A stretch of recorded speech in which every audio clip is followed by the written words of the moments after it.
하나님이 사랑하고 제가 사랑하는 우리 성도님들, 한 주 동안 많이 감사하는 한 주를 보내셨나요? 대답이 바로바로 나오시는 거 보니까 아주 감사의 제목이 엄청 넘치셨던 것 같아요. 저는 요새 엄청 감사한 게 있는데요. 요즘 사람들이 저만 보면 저보고 돈을 벌었다고 하는 거예요. 왜 이런 말을 할까요?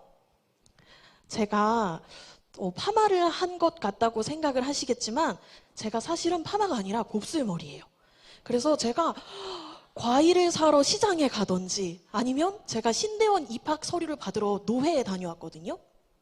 근데 노회에 계시는 목사님들이 저보고 파마를 했냐고 하시면서 제가 곱슬머리예요 말씀을 드리니까 어머 돈 벌었네 이렇게 말씀을 하시는 거예요. 제가 그래서 요즘 엄청 부자가 된 느낌을 이렇게 받고 있어요. 근데 항상 제가 이 곱슬머리를 지금까지 사랑해왔던 건 아니고요. 제가 학생 때는 이 곱슬머리가 너무너무 미웠어요. 제 마음속으로 너무너무 미워가지고 항상 이렇게 머리를 펴고 다니고, 그리고 머리를 펴도 곱슬머리는 부스스예요. 항상 빗자루처럼. 그래서 제 별명이 빗자루였거든요. 그래서 나는 왜 이런 머리를 갖고 태어났을까 하면서 제 곱슬머리를 많이 원망했었어요. 그래서 제가 중학생 때 했던 기도가 뭐냐면, 하나님, 제가 자고 일어나면 이 곱슬거리는 머리가 펴져 있게 해주세요, 이런 기도를 했었어요. 근데 하나님이 제 머리 펴주셨을까요? 아니요, 안 펴주셨어요. 그런데 대신 하나님께서 제가 하나님이 주신 이 곱슬머리 그 자체로 사랑할 수 있는 마음을 하나님께서 허락해 주시더라고요. 그러면서 알게 된 게, 우리가 우리 삶에 하나님이 허락해 주신 많은 것들이 있는데 그걸 그대로 사랑하지 못하는 게 감사하지 못하는 거고, 그게 욕심이 아닌가라는 생각이 들더라고요. 우리의 삶이 보면 그렇죠. 하나님이 우리 삶에 되게 많은 것들을 허락해 주셨어요. 우리가 인지하지 못하는 순간에 우리가 매번 숨쉬는 이 공기들, 우리가 숨쉬면서 들숨 날숨에 하나님 감사합니다 이렇게 하나요? 안 하죠. 그냥 숨을 쉬죠. 근데 하나님이 우리의 삶에 이렇게 우리가 모르게 허락해 주신 것들이 너무너무 많은데도 우리가 그 순간에 감사하지 못하면서 살아가고 있어요. 그런데 정말 우리가 하나님이 주신 그것에 감사하지 못하는 게 바로 욕심입니다. 그런데 하나님께서 우리 안에 차오르는 이 욕심을 지울 수 있는 방법을 주셨어요. 그게 뭐냐면 바로 감사입니다. 그래서 오늘 말씀의 포인트는 이거예요. 감사로 욕심을 지우자. 저를 한번 따라해 보시겠어요? 감사로 욕심을 지우자. 감사로 욕심을 지우자. 어떤 사람이, 오늘 말씀을 보니까 어떤 사람이 정성껏 포도를 키우고 또 울타리를 치고 시간을 들여서 아름답게 가꾸었어요. 그런데 타국으로 먼 길을 가야 하기 때문에 자기가 예쁘게 가꾼 포도원을 농부한테 새로 주고서 이제 먼 길을 떠나게 되었죠. 그리고 시간이 흘러서 수확할 때가 되어가지고 약속했던 그 새 임대료를 받을 때가 된 거예요. 그래서 자기 종들을 불러가지고 얘기했죠. 자, 이제 내가 임대료를 받을 때가 됐으니까 너네들이 대신 가서 그 임대료 받아와라. 그래서 종들이 포도원에 도착하자 그 새로 받았던 이 농부들은 어떻게 했을까요? 금방 새를 내줬을까요? 아니었죠. 하나는 두들겨 패고 또 하나는 죽이고 하나는 돌로 치고 말았어요. 왜 이랬을까요? 자기가 얻은 이 수확물이 자기 거라고 생각했던 거예요.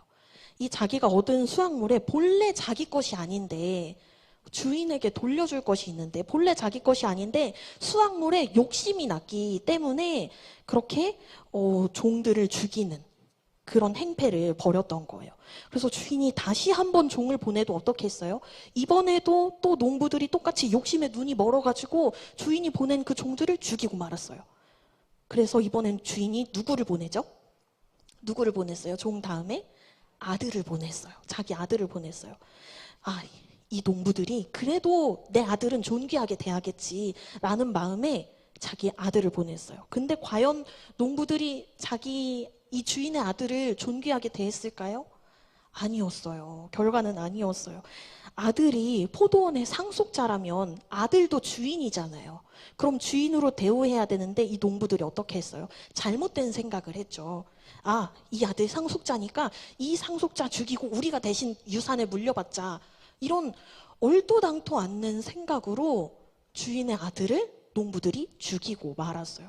농부들이 감사를 잊어버리고 욕심 때문에 이제 눈이 멀어버리고 나니까 뭐가 옳고 그른 건지 사리 분별이 안 됐던 거예요.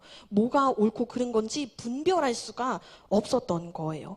그래서 자기가 사람을 죽이고 또 그것으로 하나님의 영광을 가렸는데도 그게 옳은 건지 아닌 건지 분별할 수가 없던 거예요. 그래서 그들이 그렇게 했던 이유는 뭐냐? 바로 그들 안에 감사가 없었기 때문이에요. 우리 안에 감사가 없으면 우리 안에 뭐가 올라올까요? 바로 욕심이 올라와요. 그 욕심을 우리가 지울 수 있는 방법이 바로 감사입니다. 우리 다시 한번 말씀 포인트 저를 따라서 외쳐보실까요? 감사로 욕심을 지우자. 감사로 욕심을 지우자.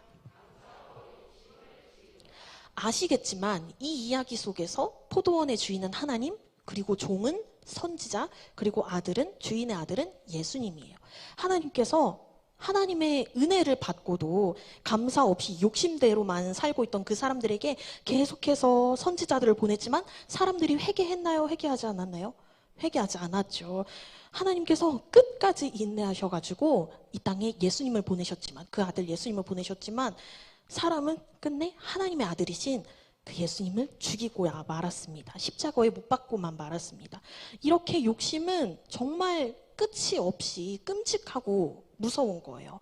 하나님에 대한 감사를 잊으면 우리의 분별력이 흐려지게 됩니다. 그래서 우리 안에 욕심이 차오르게 되는데 이 욕심을 지우는 방법이 바로 뭐다? 감사다.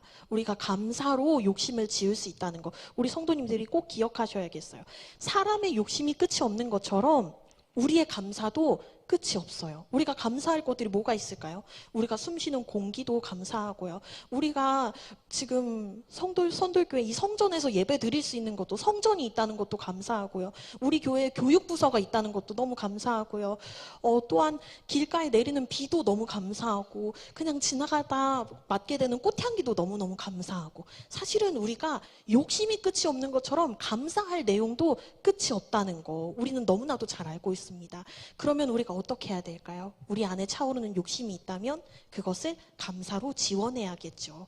우리 성도님들이 오늘 말씀 꼭 기억하셔서 우리 안에 욕심이 차오를 때에 그것을 감사로 지워낼 수 있는 우리 모두가 되길 예수님의 이름으로 축복합니다. 제가 기도하겠습니다.